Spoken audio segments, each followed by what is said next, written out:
জীবনে দেহ থেকে বেরিয়ে আসবে।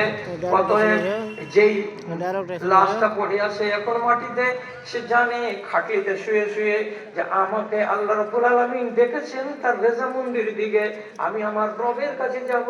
এই খুশিতে আপনাকে ডেকে বলে কাদ্দিমুনি কাদ্দিমুনি, আমাকে তাড়াতাড়ি আমার কবরে পৌঁছিয়ে দাও। আর একজন লোক বলে, ফরিয়াদ করে বলে, ভাইকে ডাকছে, বড় ভাই খাটলি খান ধরিও না জি ভাই। চাচাকে ডাকে, চাচা খাটলি ধরিও না জি, ওদিকে যাব না ওদিকে যাব না, নিয়ে যেও না নামিয়ে দাও, নিয়ে যেও না নামিয়ে দাও, আমি যাব না আমি যাব না। কত চিৎকার করে বলে, কত চেঁচাই, আর কত গলা ফাটিয়ে ফাটিয়ে বলে, আব্বাজি খাটলি খানাকে নামিয়ে দাও, ভাইজি খাটলি খানাকে ঘাট থেকে ফেলে দাও, আমি যাব না ওইদিকে।